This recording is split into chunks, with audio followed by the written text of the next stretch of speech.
Before we begin, if you love stories about resilience, love, and finding home, I invite you to like this video and subscribe to the channel.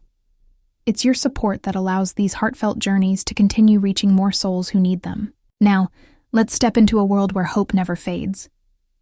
The rain was still falling when I arrived at the Knight estate. The vast stone house crouched under a heavy gray sky like an old king waiting for judgment. The scent of wet cedar and rain-soaked earth clung to the air. But inside, the grand hall smelled faintly of polished oak and something colder, something metallic, like the taste of fear on the back of my tongue. I stood alone at the foot of the sweeping staircase, the silk hem of my ivory dress trailing across the marble floor, absorbing the damp chill that seeped from the stones.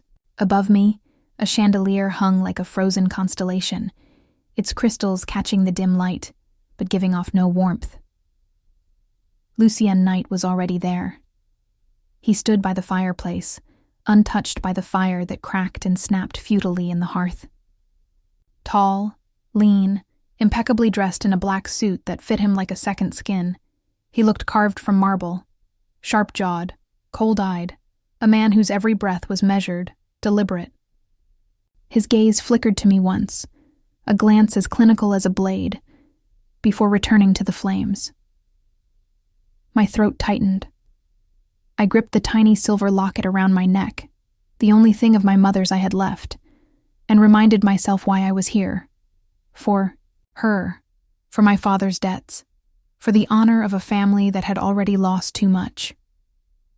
The ceremony was mercifully brief. No music, no friends, no promises of love. Just a signing of papers under the hollow gaze of a notary public, the ink still glistening when I lifted my pen with trembling fingers. Lucien signed first, without hesitation. When it was over, he looked at me, truly looked at me, for the first time that night. His eyes, a piercing steel gray, were impossibly distant. There was no triumph, no cruelty, only indifference, as if he had just purchased a painting he did not particularly like, but needed to hang.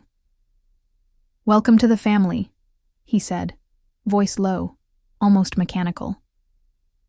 I opened my mouth to respond, but the words died in my throat. Instead, I offered a tight nod and followed him silently as he led me down a long, dim hallway toward what would now be my quarters. The guest wing, of course, not his. We passed countless closed doors, heavy and foreboding.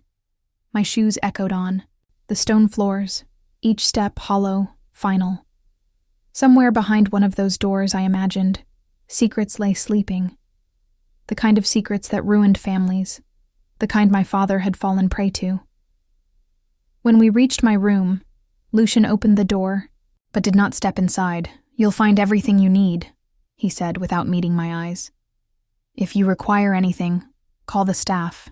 And then he was gone, his footsteps fading into the endless corridors of the mansion, leaving me standing on the threshold of my new life, a life traded for blood and debt and honor. The room was beautiful in a cold, museum-like way. Heavy velvet, drapes framed the windows. A massive four-poster bed loomed in the center, made up with crisp, unused linens. There was a vanity, a writing desk, even a small sitting area with a fireplace already prepared but unlit.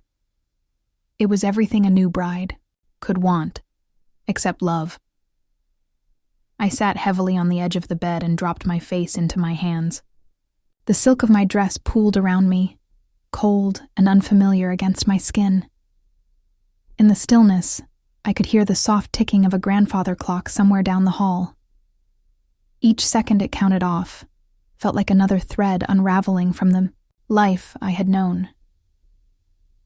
When I finally looked up, my gaze fell on a small wooden box tucked inconspicuously on the far side of the vanity. Curious, I crossed the room and lifted the lid. Inside was a music box. Delicate. Old. The inside of the lid was inscribed with a single word, almost worn away by time. Always. I wound the tiny brass key, and a soft, tinkling melody filled the room, a lullaby my mother used to hum when she thought I was asleep. The sound cracked something deep inside me, and for a moment, I was no longer a pawn in a ruthless transaction, but a little girl again, safe in my mother's arms. Beneath the velvet lining of the box, my fingers brushed something thin and brittle. A letter. The paper was yellowed with age, the ink faded. It was addressed to my mother in a hand I didn't recognize.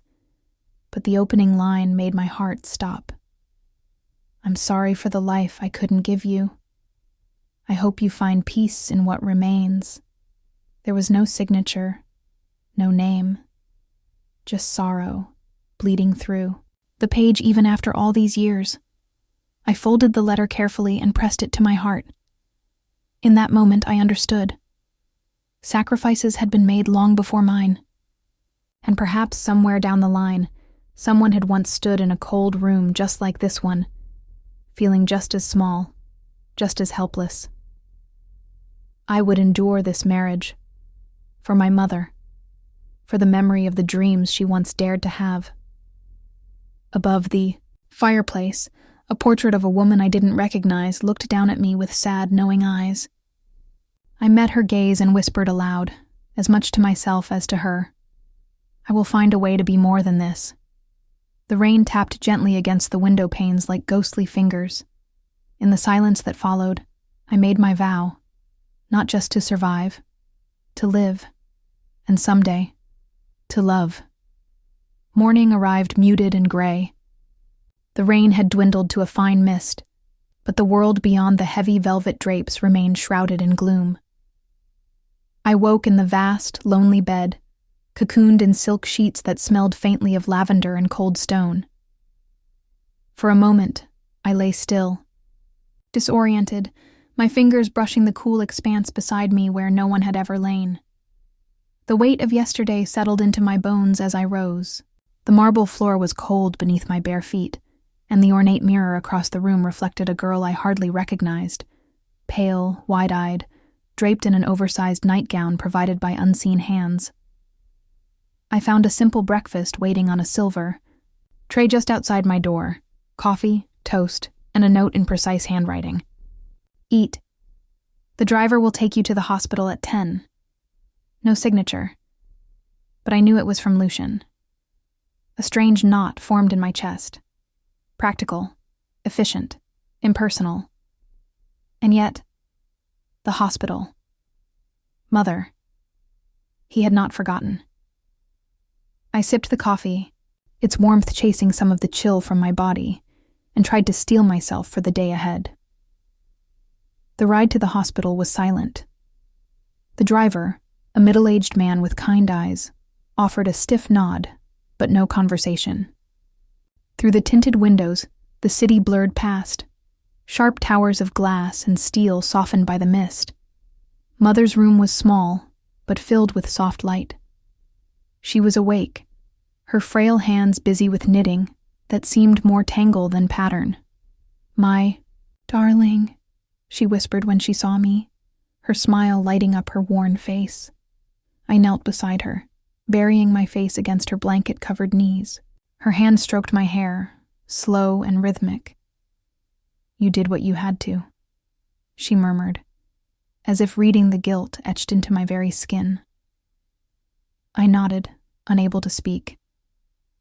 Out of the corner of my eye, I noticed a new bouquet of white lilies on the nightstand. Fresh, elegant, restrained. There was no card, but somehow I knew. Lucian. A strange ache bloomed in my chest, a confusing mixture of gratitude and resentment. When I returned to the estate that evening, the house seemed even larger, more hollow. I wandered its endless corridors, my footsteps muffled by thick carpets, my reflection following me in polished wood and silent mirrors.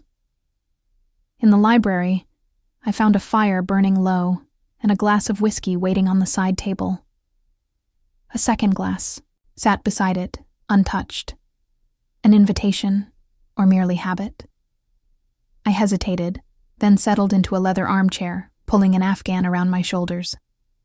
The fire's warmth seeped into my frozen limbs as I stared into the dancing flames. Lucian appeared in the doorway, his presence filling the room without a word. He carried a thick folder under one arm and wore the weary look of a man who had fought too many battles that day. "The trust documents," he said simply, placing the folder on the coffee table. "For the hospital?" I asked, my voice barely above a whisper. He nodded. "It's done.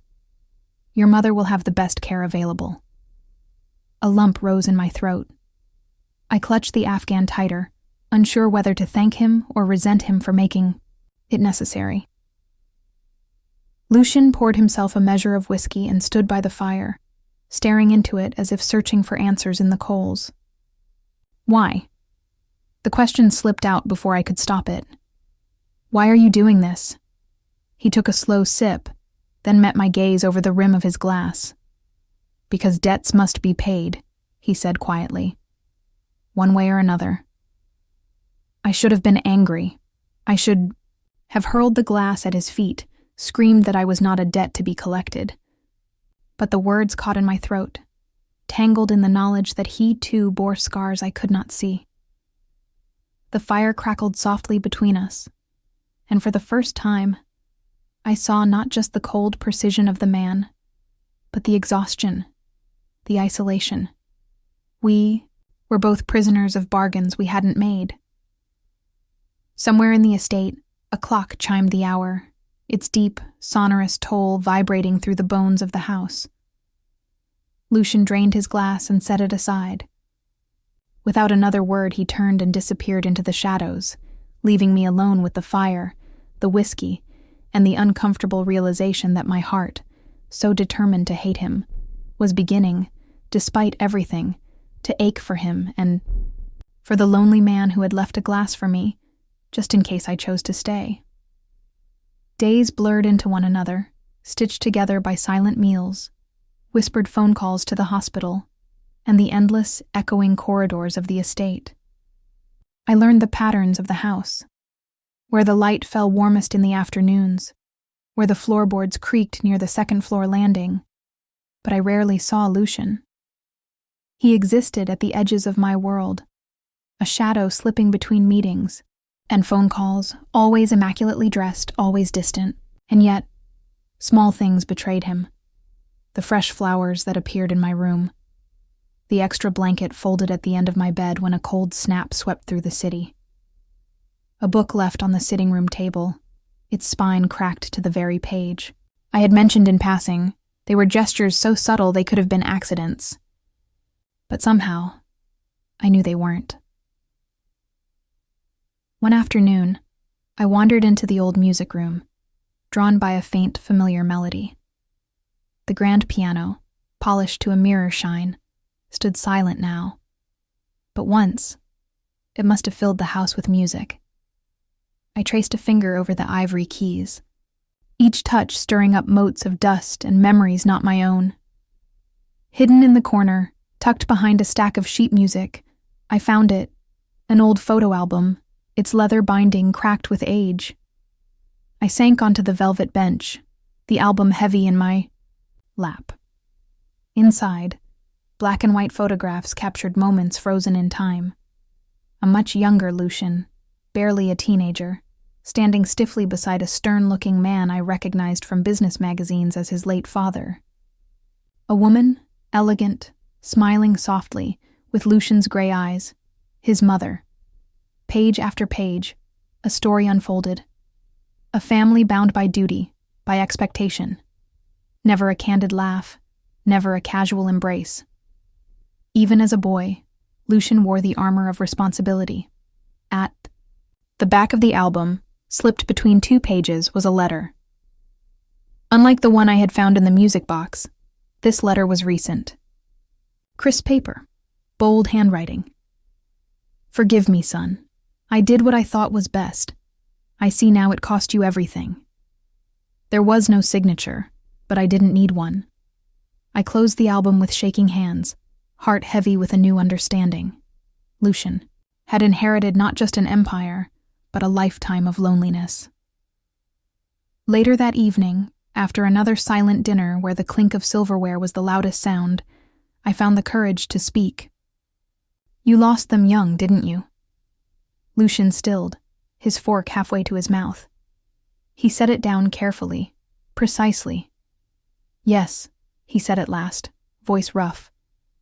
"Father when I was 16. Mother 2 years later." I swallowed, my throat tight.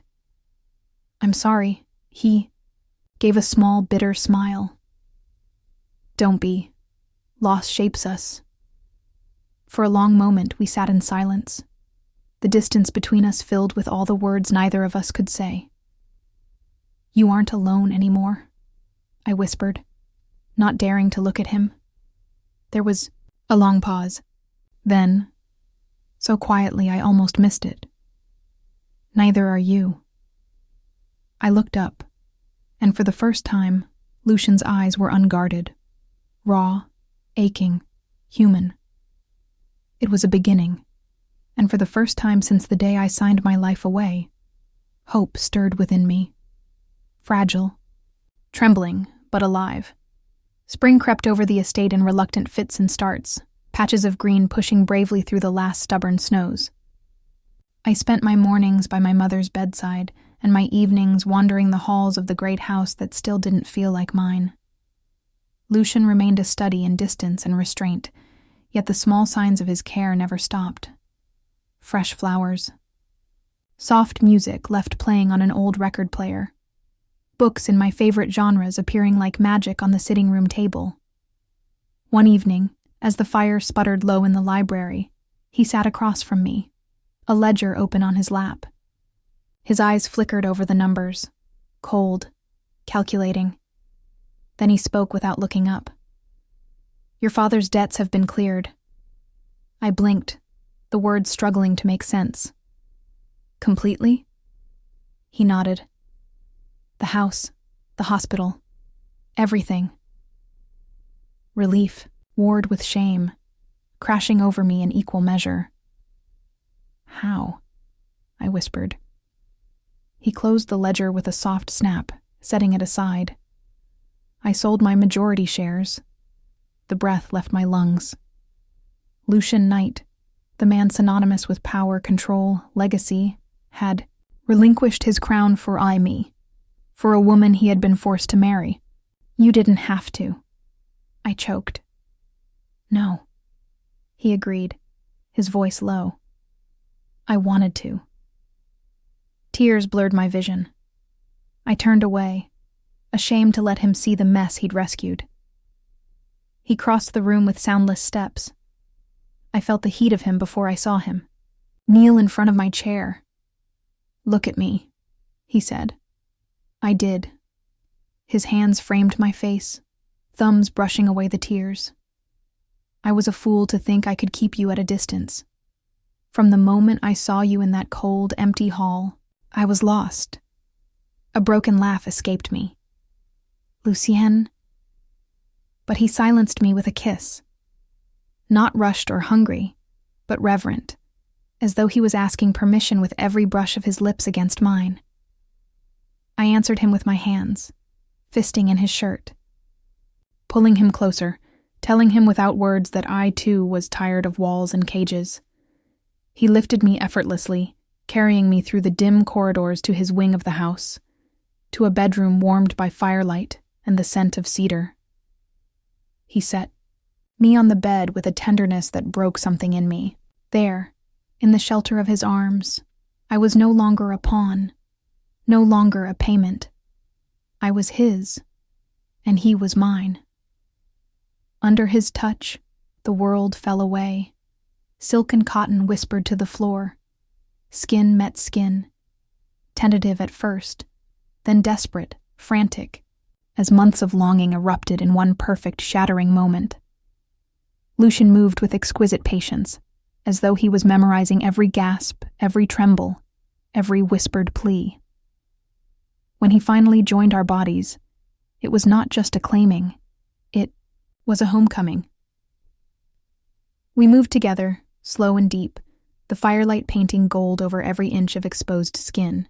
Tears slipped from the corners of my eyes, but they were not born of pain, only of wonder. Lucian kissed them away, murmuring my name like a prayer, like an apology, like a vow. When the world splintered around us, it was silent, sacred, a surrender, so complete that for the first time in my life, I understood what it meant to belong, not to a house or a name or a debt, but to a heart. His. Afterward, he gathered me against him, my head tucked under his chin, his heartbeat steady beneath my ear. "You're not alone," he whispered into my hair, and for the first time, I truly believed him. The morning after, light streamed through the tall windows, gentle and golden, casting long slants across the wooden floor. I stirred against Lucien's chest, feeling the slow, steady thrum of his heartbeat beneath my palm. For a moment, I stayed perfectly still, memorizing the rare peace etched into his features as he slept. I had thought the night before was a dream, a fragile, shimmering thing that might vanish with the sunrise. But here he was. Here we were. Slowly, carefully. I slipped out of bed, pulling one of his shirts over my head. The fabric swallowed me, soft and smelling faintly of cedar and clean cotton. In the kitchen, I found a French press and managed, after some trial and error, to brew a pot of strong coffee. The rich aroma filled the space, warm and comforting. I poured 2 mugs and returned upstairs, balancing them carefully. Lucian was awake now, propped against the headboard, a book resting in his lap. He looked up as I entered, and something softened in his expression, something that made my heart ache in the best way. "Good morning," I said, my voice shy. He set the book aside and reached for one of the mugs. "Good morning, Mrs. Knight," he replied, a teasing lilt in his voice. Heat flooded my cheeks. The title sounded strange, foreign, yet sweet, like a secret between us. We sipped our coffee in a comfortable silence. Outside, birds chirped hesitantly, as if testing the edges of a tentative spring. After a while, Lucian set his mug down and pulled me into his lap. I went willingly, nestling against him, feeling the solid strength of his arms around me. "I don't want this to end," I murmured against his neck. He tilted my chin up, forcing me to meet his eyes. "It won't," he said simply. "Not unless you want it to." Emotion swelled in my chest, too big for words. I kissed him instead, slow and deep, tasting promises and coffee and the start of something real. Later, we dressed and ventured out into the grounds together for the first time, as something more than strangers, more than a contract. The gardens were still waking from winter, tender shoots pushing through the soil. Lucian walked beside me, his hand brushing mine, then lacing our fingers together as naturally as breathing. He showed me the greenhouse where his mother once cultivated rare orchids, the pond where he'd learned to sail toy boats with his father. His voice, usually so clipped and businesslike, warmed with memory, growing richer, more alive. It was here, among the budding roses and the whispering willows, that I realized something startling. Lucian Knight, the man I had feared, the man I had been forced to marry, had become the safest place I knew. That night, we lay tangled together in bed, the windows open to the soft sounds of the waking world. "Tell me a secret," I whispered into the darkness. Lucian pressed a kiss to my forehead. "I never believed in love," he said, "until you." I pressed closer, my heart a fierce, tender thing in my chest.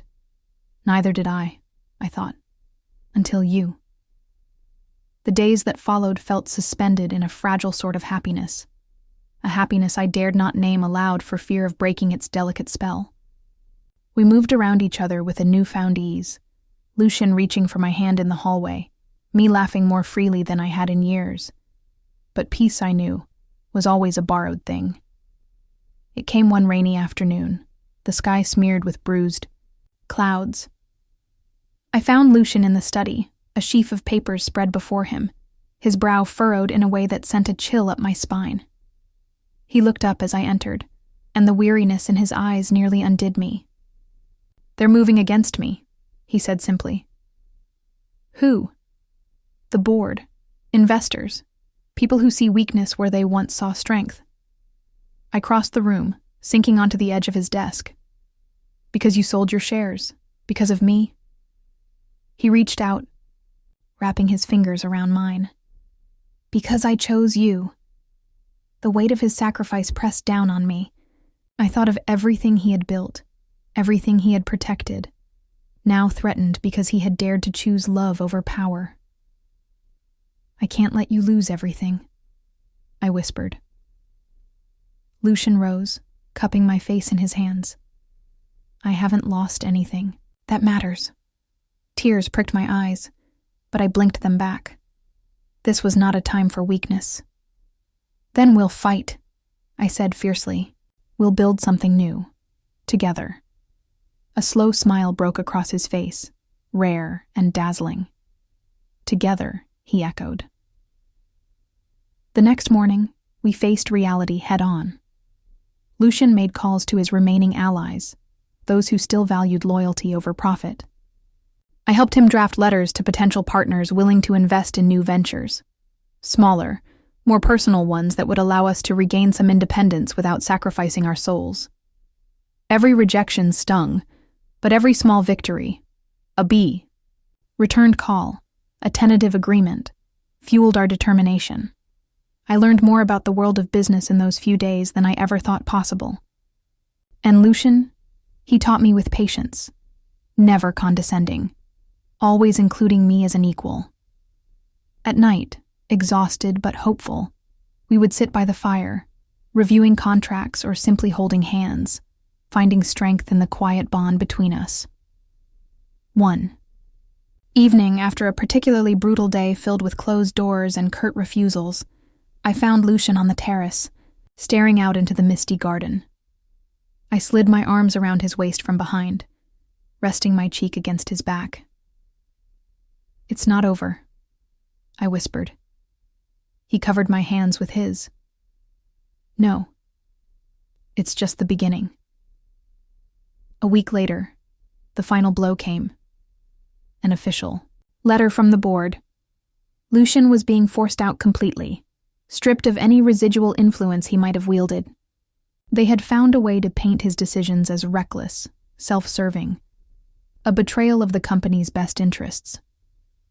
The words burned in my hands as I read them. Lucian sat silently, watching me, his expression unreadable. "I'm so sorry," I choked out, tears blurring the letters. He took the letter from me and set it aside with deliberate calm. "Don't be. They can take the company. They can't take us." The certainty in his voice steadied me, anchored me. Together, we made plans. Not grand empires or towering skyscrapers, but a small consultancy firm, focusing on helping family businesses survive against the giants. It was modest. It was risky. It was ours. We spent days mapping out our vision, nights dreaming about what could be. I designed our logo by hand. Lucian crafted our mission statement with the precision of a man building a future from ashes. When we finally signed the lease on a tiny office downtown, a space with peeling paint and a view of a cracked alleyway, we celebrated with cheap takeout and wine drunk straight from the bottle. Lucian lifted his plastic cup toward me, eyes shining. "To broken chains," he said. I clinked my cup against his, smiling through tears. "And to new beginnings." We drank, and for the first time in a long time, I felt not like a pawn, not like a debt owed, but like a partner, like a woman building her own destiny, hand in hand with the man who had once been a stranger, a contract, a cage. Now he was none of those things. Now he was simply home. Our office was small, barely 2 rooms and a kitchenette that smelled permanently of burnt coffee. But to us it was a palace. Each morning, I would arrive with a bag of pastries from the corner bakery, and Lucien would already be there, sleeves rolled up, eyes bright with ideas. We built our days on hope and hard work, and in the quiet evenings, we stitched together something far rarer, peace. Business grew slowly, a trickle of clients at first, many drawn not by advertisements but by whispered recommendations. We fought for every contract, celebrated every small win with a bottle of cheap champagne or a shared slice of pie at the diner down the block. And somewhere in the middle of deadlines and handshakes, we remembered how to live. One Friday afternoon, I sat at my desk, sorting through a stack of invoices, when Lucien appeared in the doorway, 2 tickets pinched between his fingers. "What's this?" I asked, arching an eyebrow. He stepped closer, a rare boyish grin tilting his mouth. "A night off." I took the tickets and read them. A jazz concert at the park. Lucian Knight playing hooky? "Desperate times," he said lightly. But there was something deeper in his eyes. A need to breathe, to remember that life existed outside contracts and strategy meetings. I stood and reached for my coat. "Lead the way." The park was awash in golden light, the sun setting in a blaze of orange and pink. Families sprawled on picnic blankets. Children chased each other through the grass, and the air pulsed with the easy rhythm of a saxophone. We found a spot near the back, spreading a worn quilt Lucien had miraculously remembered to bring. He pulled me down beside him, his arm a familiar weight around my shoulders. As the band played, I leaned into him, closing my eyes, letting the music wash over me. For once, there was no past pressing down on us, no future demanding we move faster, be better. There was only this night, this breath, this man who had become my anchor. Lucien pressed a kiss to my temple. "Thank you." "For what?" "For teaching me there's more to life than winning." I smiled, threading my fingers through his. "You taught me the same thing." Later, walking back through the quiet streets, our hands brushing with every step, Lucien stopped. Suddenly, he turned to face me, the streetlight casting half his face in shadow. "I don't want to lose this," he said roughly. "Not to work. Not to fear." "You won't," I promised. He searched my face as if looking for something to anchor himself to. "Marry me again," he said. "For real this time." Tears sprang to my eyes, blurring. The soft glow of the city around us. "Yes," I whispered. He pulled me into his arms, lifting me off my feet as he kissed me.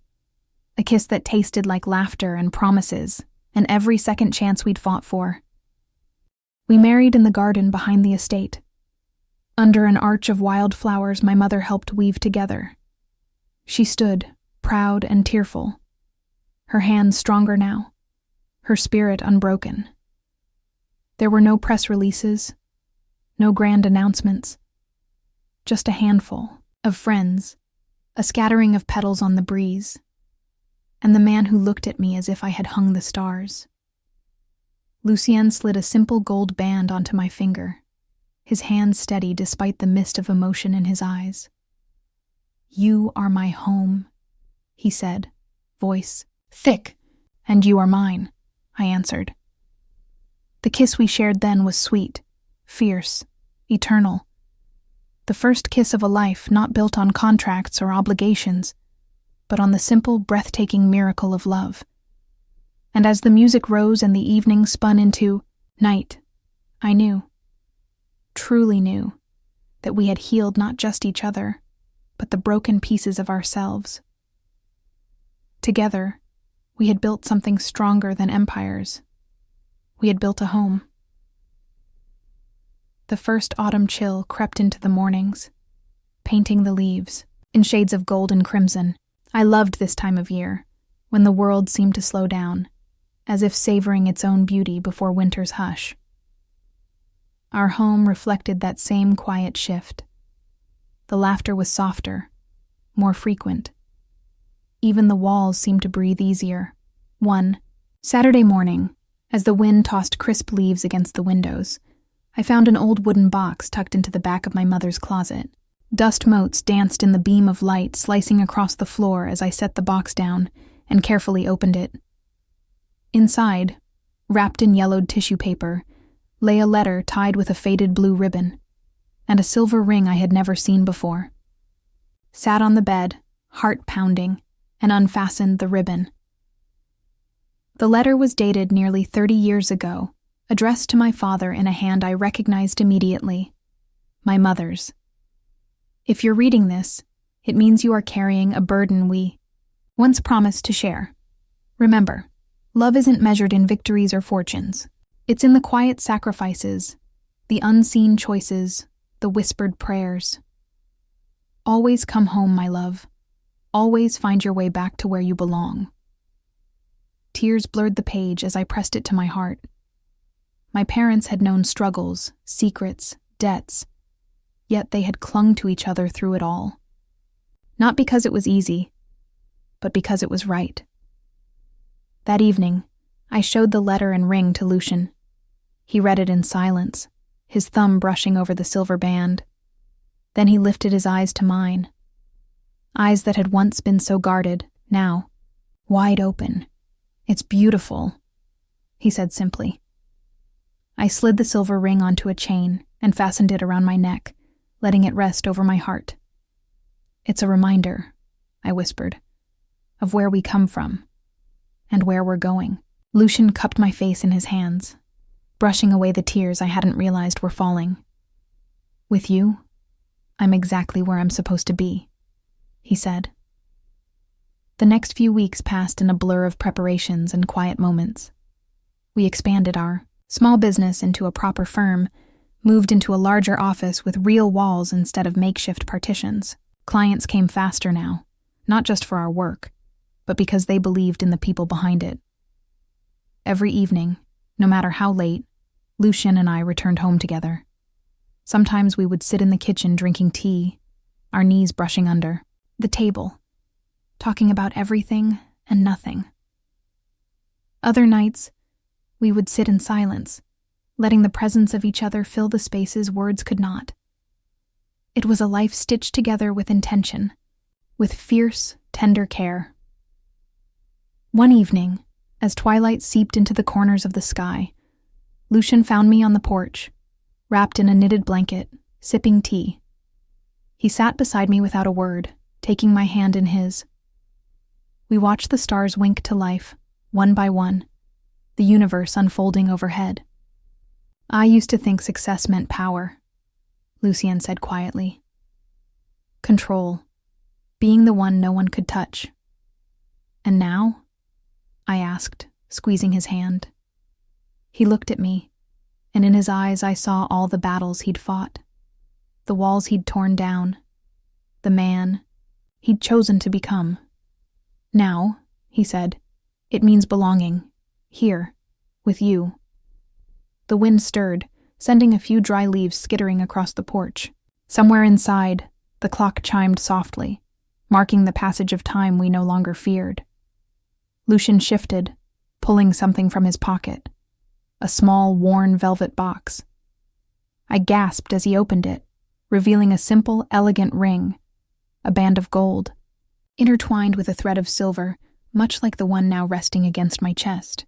"I know we already made promises," he said, voice rough with emotion. "But I want to make this one more. Not because we have to. Because I can't imagine tomorrow without you." Tears welled up again. How easily they came now, not from sorrow, but from a heart so full it spilled over. "Yes," I breathed, laughing through the tears. 1,000 times yes.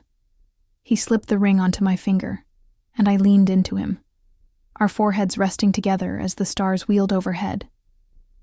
In the end, Love isn't grand gestures or flawless victories. It's a whispered vow on a cool autumn night. It's a hand held steady through storms and stillness. It's two broken hearts choosing every day to mend each other. And as Lucian's arms wrapped around me, grounding me against the slow, steady rhythm of his heart, I knew that tomorrow, and every tomorrow after that, would be ours. Together. Always. Winter arrived like a whispered promise. The trees shed their last leaves, standing proud and bare against the soft gray sky, and the air turned crisp, carrying the scent of wood smoke and frost. Our house felt smaller now, not because it had shrunk, but because it was filled with so much life. Photographs lined the mantel, snapshots of laughter, of quiet moments, of beginnings. A quilt my mother had stitched when I was a child draped the back of the couch. In the kitchen, the kettle always seemed to be humming, ready to offer comfort at a moment's notice. One evening, I found Lucien outside, standing on the porch, staring out at the fields dusted with snow. He was wearing the old sweater I loved, the one slightly frayed at the cuffs, and his hands were tucked into his pockets.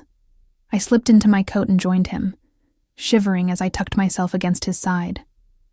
"Cold?" he asked, pulling me closer. "Not anymore," I said, and meant it.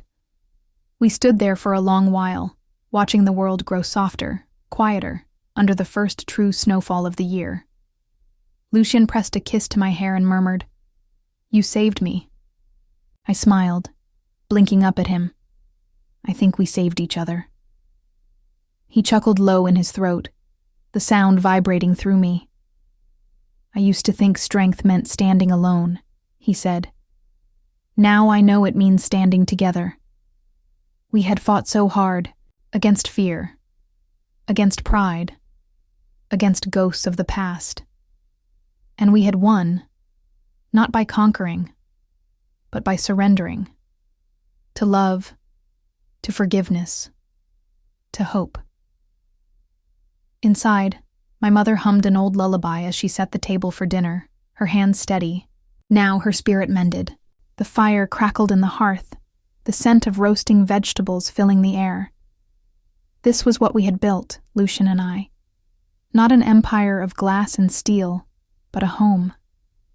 Imperfect, beautiful, fiercely ours. Later that night, curled together, under thick quilts, I ran my fingers along the line of Lucien's jaw, tracing the small, familiar scar at his chin. "Tell me something," I whispered. He murmured, half asleep. "When did you know," I asked, "that you wanted to stay?" Lucien opened his eyes, the dark irises soft and unguarded.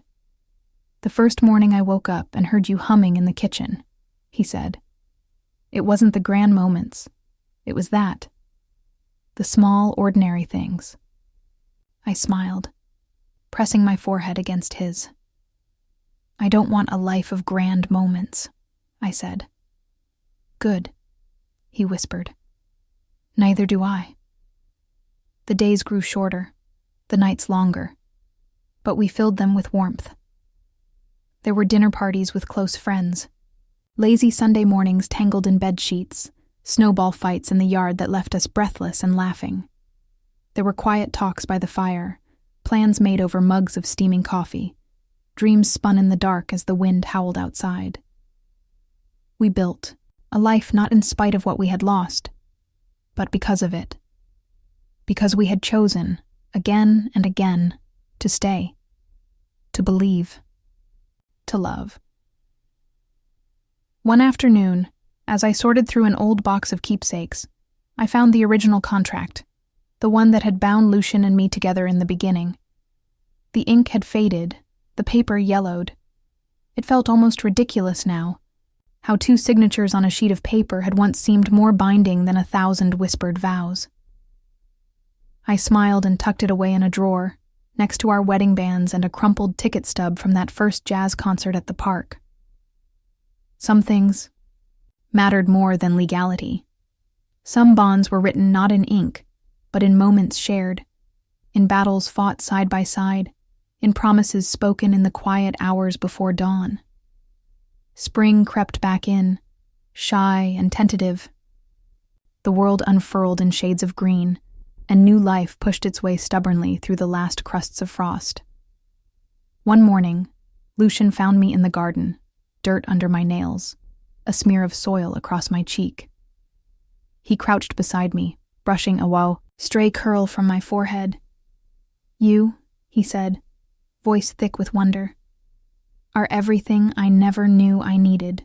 I smiled, feeling the truth of it settle deep in my bones. "And you," I said, "are home." In the end, it wasn't a wager that bound us. Not a bet, not a contract, not even the desperate circumstances that had thrown us together. It was choice. Daily, stubborn, breathtaking choice to stay, to believe, to love. As the sun climbed higher, casting golden light across our small corner of the world, Lucian pulled me into his arms. I rested my head against his chest, listening to the steady, familiar beat of his heart, the music that had carried me through every dark and broken place into something new, something whole. We stood there, wrapped in each other, as the future whispered around us, not in grand declarations, but in the simple certainty of a love that had weathered every storm. Homeward bound, forever. If this story touched your heart the way it touched mine, I'd be so grateful if you'd take a moment to like this video and subscribe to the channel. Your support helps keep these stories alive. Stories about hope, healing, and finding our way home. Thank you for being here, and for letting these words be part of your journey. I can't wait to share more with you soon.